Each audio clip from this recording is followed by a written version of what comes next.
If you're in cash-based healthcare practice and ever wonder, how do I know when it's time to raise my rates, and when I do, how much can I raise them or should I raise them? Then listen up, because in this video I'm going to answer those questions as well as many pro tips and pitfalls when it comes to increasing your rates in your cash-based practice.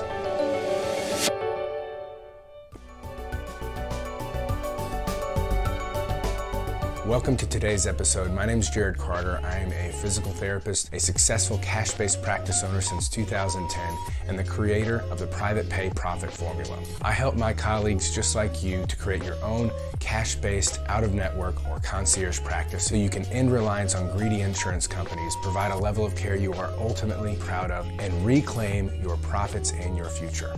If you're new here, I would strongly suggest subscribing, because I put out free trainings like this all the time, and they always have a free resource associated with them designed to help you get results faster. And the free resource for this episode is my Raising Rates Confidence Booster training. This is essentially me walking some of my coaching clients through the process of raising rates, giving them different mindset hacks and ways that they can boost their confidence and finally raise their rates with full confidence and minimal pushback from clients. You can download that resource completely for free at drjarodcarter.com/episode 33.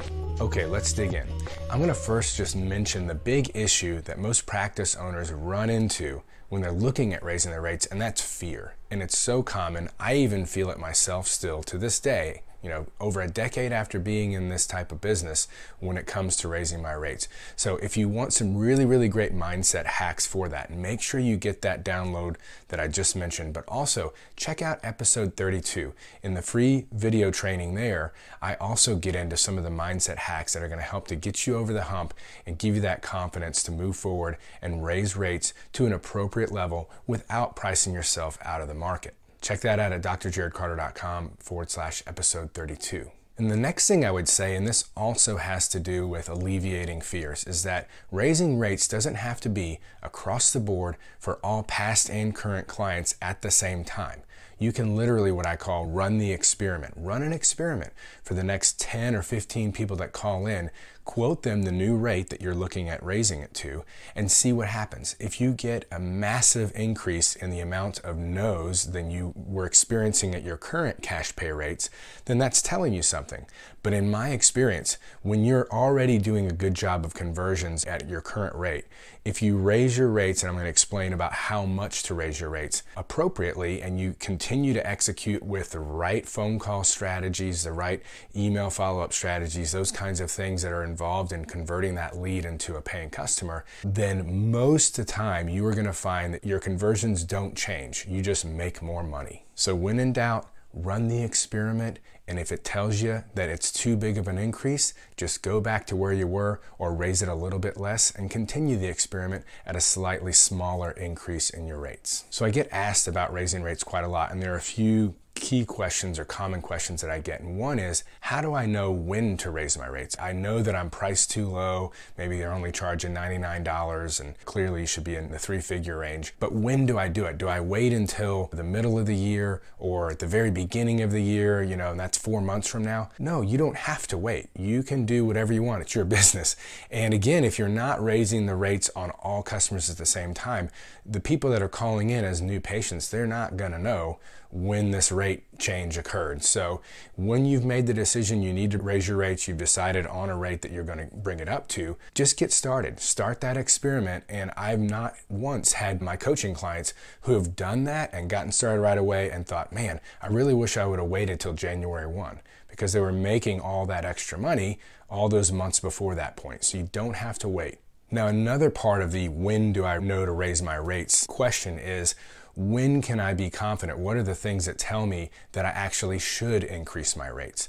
Well, if you're not looking to grow your practice and add clinicians and you're on a long wait list, that's a great time to consider, hey, I wonder if it makes sense to go up to the next mental milestone, which I'll explain here in just a bit, of pricing, and see what happens. If I'm not going to expand, I've got people waiting, I might as well see if I can make more per session in the meantime. But you also don't have to wait till you're on a wait list. There are times when you might be underpriced, and you can do your market research as I described in episode 32 and find, hey, you know what, if I'm not going to compete on price, or I don't want to be competing on price, I need to jump up quite significantly, because look at all these related competitor cash-based practices that are charging way more than me. And again, it does not do you any favors to be second, third, or fourth most expensive in your market. Either be the premium price one or compete on price. The next question, or actually I'm going to combine two questions because they're related to each other, their answers are related, is how much should I raise my rates, and how frequently can or should I raise my rates? And I think that I like to combine the answers of those, in that if you're going to go the approach of using mental milestones or pricing milestones, that you don't necessarily have to do that every single year. I explained it in episode 32, but let me just kind of give you a summary here.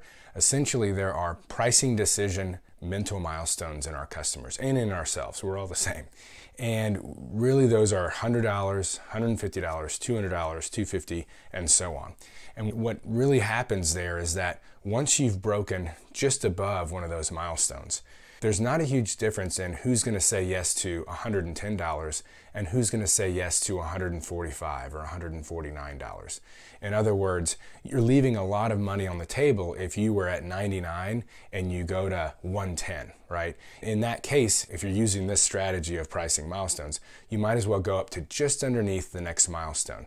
With those kind of sizes of jumps, a lot of people won't raise rates every single year. You can, but just know that if that's your strategy, in 5 or 6 years, you're going to be over $300 an hour, which is totally fine, but you just got to make sure that you're not going to price yourself out of the market, because there are market conditions that affect these things, and you got to make sure that your staff on the phone are incredible and that your clinicians are providing an absolutely incredible experience. So the other strategy is to do an annual increase and just have a flat dollar amount or a flat percentage increase, and it's just, this is the set date every year and it's going to go up this amount. You take all the thought process out of it, all the, it's just, this is what it's going to be. I'm going to make sure that I can give myself and my staff a good raise and stay ahead of inflation, and this is what's going to do that. So an obvious example there might be, okay, I'm at 150 right now. Next year, January 1, I'm going to 160, then 170, 180, and so on, right? But if you're going to go with the mental milestone approach, let's say you're at 150 now, it doesn't make sense to go to 165. It just doesn't. You might as well jump it up to 195.